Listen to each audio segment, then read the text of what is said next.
বুধবার সকালে নারী ও শিশু নির্যাতন দমন ট্রাইব্যুনাল আদালতে বিজ্ঞ বিচারক এম জাহিদ হাসান আসামিদের পক্ষে আইনজীবী নিয়োগ করতে চান কিনা প্রশ্ন করলে তারা আইনজীবী নিয়োগ দিতে ইচ্ছুক বলে অনুরোধ করেন।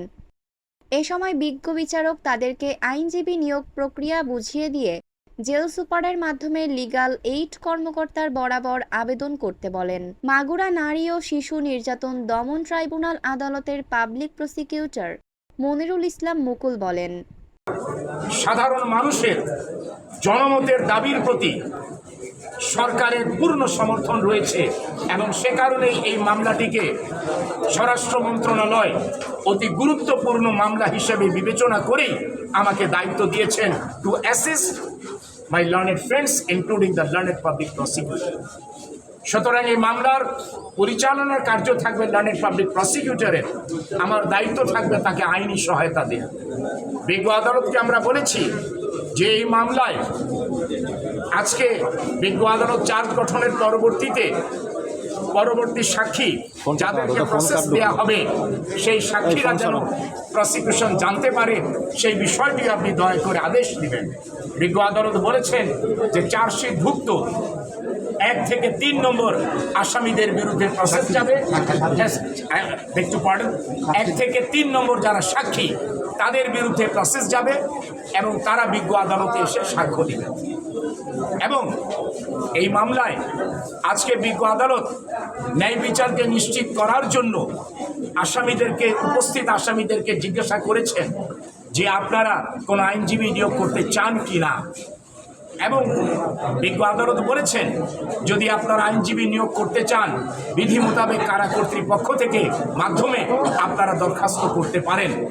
তো সুতরাং আমরা চাই ন্যায় বিচারকে নিশ্চিত করার জন্য যাতে করে কোনো প্রশ্নবিদ্ধ না হয় এবং অতীতের মতো আমরা পূর্বে যেভাবে দেখেছি বিচার বিভাগের মর্যাদা ক্ষুণ্ণ হয়েছে, এখন সেখানে বিচার বিভাগের মর্যাদা ক্ষুণ্ণ করার কোনো সুযোগ নাই।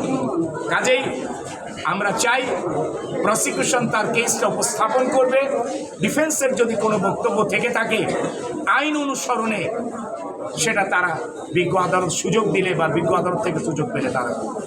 কাজে আজকের সামগ্রিক আদেশে আমরা প্রসিকিউশন আমরা প্রাথমিকভাবে সন্তুষ্ট এবং আমরা সুস্পষ্ট সকলের কাছে বার্তা দিচ্ছি যে এই মামলায়, এই গুরুত্বপূর্ণ মামলায় ন্যায় বিচারে নিশ্চিত করার জন্য বিজ্ঞ আদালত যে পদক্ষেপ গ্রহণ করেছেন সেটাকেও আমরা সাধুবাদ জানাই। কাজে আপনাদের সকলকে ধন্যবাদ। এই মামলার পরবর্তী তারিখ হচ্ছে 27শে এপ্রিল 2025। সেই তারিখে চার্জশিটভুক্ত 1 হতে 3 নম্বর সাক্ষীদের প্রসেস দেওয়া হয়েছে। বিচারক এম জাহিদ হাসানের আদালতে আসামিদের বিরুদ্ধে অভিযোগ গঠন করা হয়।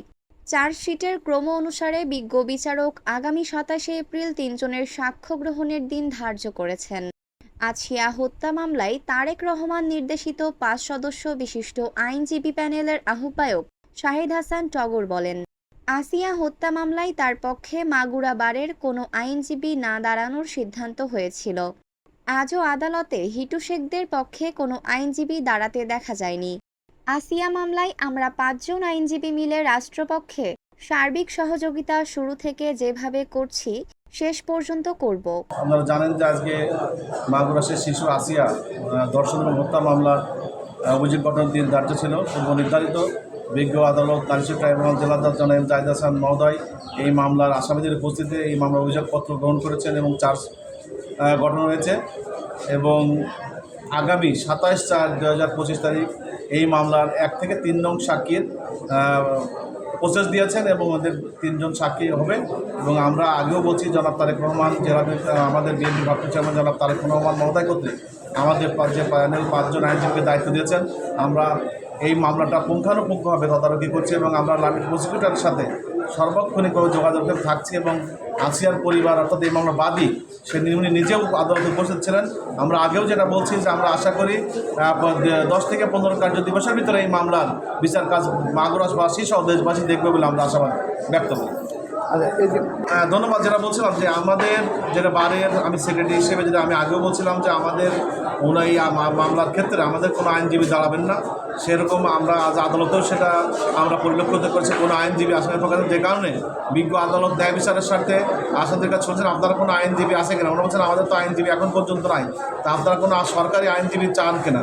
জি স্যার, আমরা সরকারি আইনজীবী আমরা চাই, যে কারণে আমরা লন্ডন কোর্ট তখন তো বলছেন তাদেরকে যে প্রপার ওয়েতে অর্থাৎ জেলখানার মাধ্যমে লিগাল এড অফিসে একটা আবেদন করলে বিজ্ঞ আদালত ন্যায় বিচারের সাথে লিগাল এড অফিস একটা আইনজীবী নিয়োগ করবেন। চার্জ গঠনের শুনানি শেষে চার্জ গঠন করা হয়েছে। 3 জন সাক্ষীকে আগামী 27 তারিখে সাক্ষী দিতে আদালতে আসার দিন ধার্য করা হয়েছে।